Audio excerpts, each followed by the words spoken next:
오늘은 교회가 다시 회복과 부흥하는 길이 있습니다. 그런 주제로 말씀을 드립니다. 먼저 직분을 사명으로 알아야 합니다. 오늘 교회가 직분을 계급으로 알고 있습니다. 그래서 누가 제일 높은가? 목사, 장로, 권사, 집사 이렇게 말합니다. 어느 집사가 만나서 아직도 집사야? 이웃교회 누구는 당신보다 훨씬 늦게 교회 나갔는데 장로된 지 3년이야. 기도 시간에 대표하는 분이 목사님 위해서 기도하다가 강단에 세우신 주의 종에게, 주의 종님에게 능력 주옵소서 했답니다. 주의 종님? 주의 종은 맞은데 주의 종님은 어떻게 맞는 겁니까? 사랑하는 여러분들, 전 목사는 주의 종입니다. 제가 회개했습니다. 목사는 주의 종입니다. 종은 섬김을 받을 수 없습니다. 그런데 나 자신도 신자들이 섬겨주기를 기대했었습니다. 부흥에 인도하며 주의 종을 잘 섬기면 처녀가 복을 받는다고 했습니다. 성경에는 그런 말이 없습니다. 교회 지도자는 섬김을 받아서는 안 됩니다. 목회자가 섬김을 받으려는 교회는 진정한 교회가 아닙니다. 성경 어디를 보아도 목회자를 섬기는 말은 없습니다. 그런 마음을 갖고 교회가 사회로부터 지탄을 받는 겁니다. 섬김을 받기보다는 섬기려고 해야 교회는 새롭게 될 것입니다. 성경이 이런 이들을 요한복음 11장 2절에서 싹군 목자라고 합니다. 요한복음 11장 13절에 어려우면 양을 버리고 달아난다고 했습니다. 선한 목자는 양을 위하여 목숨을 버린다고 했습니다. 오늘 교회가 쇠퇴하는 건 선한 목자가 아닌 싹군도 못되는 지도자들 때문인 것입니다. 지도자 두 번째, 지도자가 쇠퇴하는 건 지도자가 인간 방법을 버리고 주님이 원하시는 방법으로 사역해야 합니다. 설교자는 고난주간에 한 번이라도 십자가 설교를 했을 것입니다. 십자가의 죽음은 어떤 죽음보다 고통스러웠습니다. 주님의 십자가를 지셨습니다. 아버지, 할 수만 있다면 이 잔을 내게서 옮겨주옵소서. 주님도 그렇게 기도했습니다. 그러나 주님의 뜻대로 하시옵소서. 이게 주님의 기도입니다. 이런 설교, 이렇게 우리는 설교를 했는데 삶은 어떻습니까? 자신이 세운 교회를 이용하여 그들에게 필요한 것으로 돕고 자기 편 만들어서 그들이 자기 편이 되게 하고 제가 원하는 대로 일을 진행합니다. 그러면서 당에서 결정한 사항이라고 말합니다. 이건 인간 방법을 사용한 것입니다. 주님 뜻대로 하다가 잘못해도 오직 주님 뜻대로 했다면 역전승 자리에 들어갈 것입니다. 세 번째, 좋은 사역자는 있는데 바른 사역자가 적기 때문입니다. 내가 목회하면서 느낀 겁니다. 분명 주님의 뜻이고 교회 미래를 위하여 좋은 일인데 무조건 반대합니다. 그들을 그룹을 만들어서 결세 반대합니다. 아주 좋지 못한 이들이지요. 주님이 가룟 유다를 향하여 하신 말씀대로 세상에 태어나지 않았다면 좋을 뻔한 사람들입니다. 좋지 못한 사역자가 있습니다. 이들이 문제입니다. 아니요, 절대 없습니다. 예전에 왕이 나는 그 일을 이렇게 하기로 했는데 지임들이 어떻게 생각하오? 신화 중에 대부분 지당한 말씀입니다. 임금님 하신 말씀은 옳은 말씀입니다. 그대로 하시옵소서. 이들은 다 좋은 왕같이 보입니다. 좋은 신하지요. 왕의 많은 총애를 받습니다. 더 높은 자리를 얻게 됩니다. 그런데 나라가 망합니다. 역사는 이런 일을 뭐라고 말합니까? 간신이라고稱합니다. 왕도 문제이지만 간신이 더 문제인 겁니다. 그 중에 상황 판단을 하고 나라 미래를 걱정하면서 폐하 그런 미래에 도움이 되지 않사오니 어명을 거두어 주옵소서. 그런 바른 신화가 아니겠습니까? 그거는 피해를 입습니다. 어명을 거두어 주옵소서 한 말 때문에 사약을 받을 수도 있습니다. 그러나 그 역사는 그 신화를 바른 말을 했기 때문에 충신이라고 말합니다.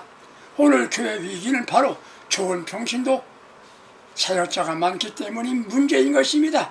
이런 이가 많은 평신도가 있기 때문에 희망이 없습니다. 중직자인데 미래 교회 미래에 대해서 관심이 없습니다. 목사는 그런 이가 좋은 평신도 사역자 같지요. 문제는 교회에 대해 무관심합니다. 그러면서 자신은 좋은 지도자라고 착각하고 있는 것입니다.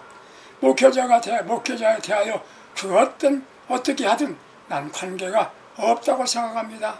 그분은 하나님 보낸 사람이라 생각합니다. 그렇지 않습니다. 정치적으로 혹은 금전거래를 통하여 부임하는 이들도 많이 있답니다. 내용도 모르고 그렇게 기도하면 고급 정치 장로는 내가 데려왔는데 무슨 하나님 보냈다고 하냐, 이렇게 속으로 웃는답니다. 자기 자신을 위한 직업주인 지도자가 아닙니다. 하나님의 영광을 위하여 사역에 목숨을 거놉니다. 이 사람을 보고 의식하지 않습니다. 사람을 보고 사람들은 고집쟁이 지혜가 없다고, 융통성이 없다고 그런 말 하지요. 사랑하는 청자 여러분, 당신은 좋은 평신도입니까? 보람된 신앙인입니까?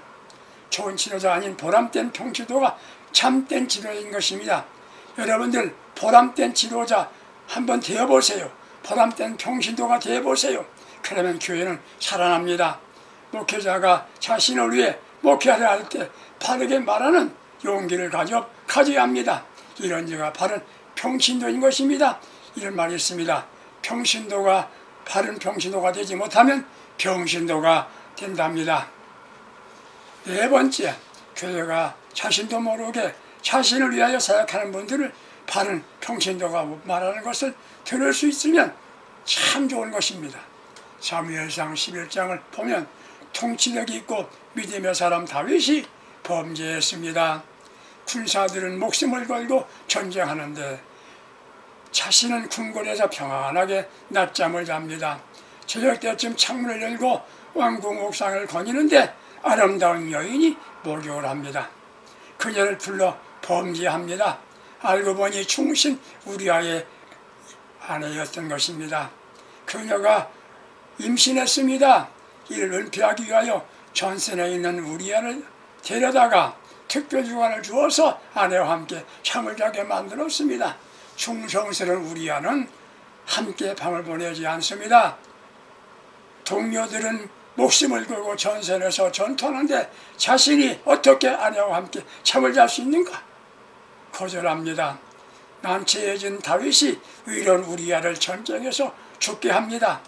이것을 아신 하나님께서 다윗에게 나단 선지자를 보냅니다. 다윗에게 바른 말을 해줍니다. 사무엘상 12장 한 성읍에 두 사람이 사는데 한 사람은 부하고 다른 한 사람은 가난했습니다. 가난한 집에 부잣집에 손님이 왔습니다. 그런데 부잣집 사람은 가난한 사람의 양 한 마리뿐인 양을 데려다가 그 자식과 같이 살고 먹고 딸같이 여기며 사는 그 양을 잡아다가 행인을 부자에게 먹였다는 것입니다.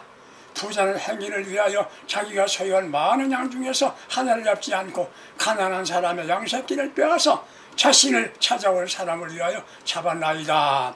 이 말을 듣던 다윗이 노하여 나단에게 말합니다. 여호와의 살아계심을 두고 맹세하노니 이 일을 행한 사람은 누구냐? 마땅히 죽어야 하리라 말합니다. 그때에 나단 선지자는 말합니다. 바로 왕인 당신이요. 다윗 왕은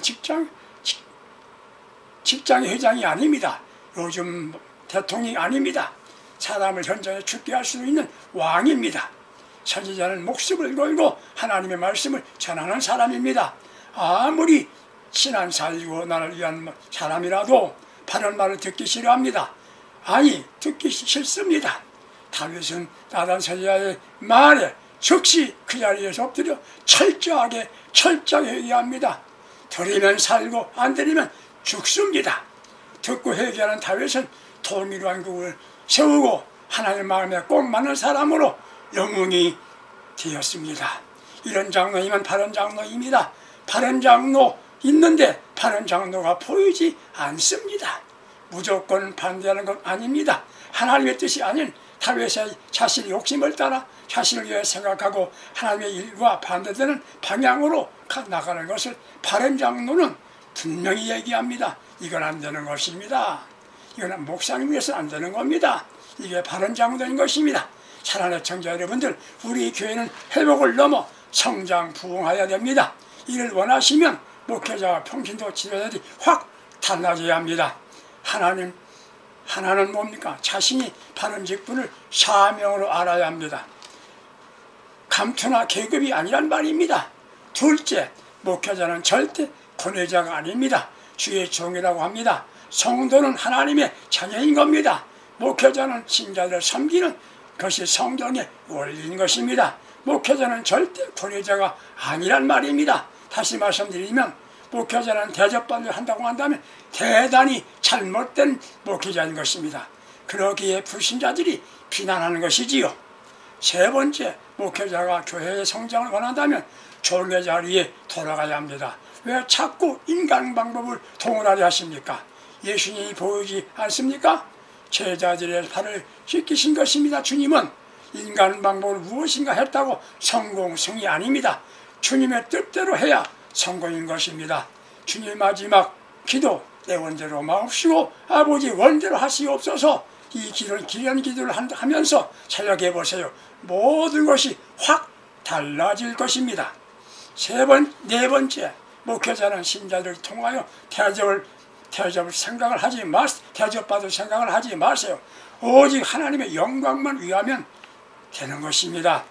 그럼 주께서 나를 주의 종을 대접해 주시는 겁니다. 풍성하게 대접해 주시는 것입니다. 다섯 번째, 평신도 지도자들은 좋은 신자로 끝나지 마세요. 바른 신자, 바른 장로 되세요. 지도자가 하는 말이 순수하게 주님을 위해 일할 때는 적극 협력해야 합니다. 자기를 위해서 하거나 교회 유익이 되지 않는 일을 할 때에는 바른 말을 해야 할 수 있어야 합니다. 그것이 주님이 원하시는 일인 겁니다. 교회가 성장하고 부흥하려면 바른 장로가 많아야 합니다. 바른 평신도가 없는 교회는 부흥이나 성장은 기대하지 마세요. 성경의 목사를 섬겨라, 목사에게 무조건 순종하는 말은 없습니다. 그런 말을 한다면 그는 가짜 목회자입니다. 그런 이들이 따르고 섬기다 보면 그는 어리석은 사람이 되고 맙니다. 우리가 주님의 심판대 앞에 설 때 주님이 물으십니다. 너는 내 뜻대로 산 게 아니다. 그 목회자만 섬겼으니 그 사람과 함께 음부로 가라 하신다면 그때 후회해도 늦은 겁니다. 사람을 따르고 사람을 섬길 때 사람을 섬길 게 아니라 오직 주님만 섬기시기를 바랍니다. 여섯 번째, 중요한 건 미래를 위한 목회를 하세요. 달란트 비유를 아시지요? 한 달란트 받은 종은 주인에게 손해를 끼치지 않았습니다. 그럼에도 칭찬 들었습니까? 마태복음 25장 30절, 이 무익한 종을 바깥 어두운 데로 쫓으라. 거기서 슬피 울며 이를 갈리라. 무익한 종은 지옥 음부로 간다는 말입니다. 남기지도 못한 종의 마지막 운명입니다. 오직 평안하게 적당하게 사역하고 대접받으면 되는 건 아닙니다. 그날이 있다는 것을 잊지 않아야 됩니다. 일곱 번째, 듣기 싫은 말을 듣고 들을 수 있은 다윗 같은 목회자, 지도자가 될 수 있으면 다윗 같은 지도자가 되고 자신과 교회가 부흥하고 나라가 살게 된다는 말씀을 기억하십시오. 애청자 여러분은 삶의 기적 같은 성의자 되기를 소원합니다. 좋은 신자, 좋은 장로는 있는데 바른 장로가 적습니다. 여러분, 이 바른 신자, 바른 평신도가 지도자가 되면 교회는 달라 회복되고 성장될 것입니다. 그 주역이 바로 애청자 여러분 될 수 있기를 주님의 이름으로 축복합니다. 감사합니다. 바른 장로, 바른 목사, 바른 성도로 삽시다. 아멘.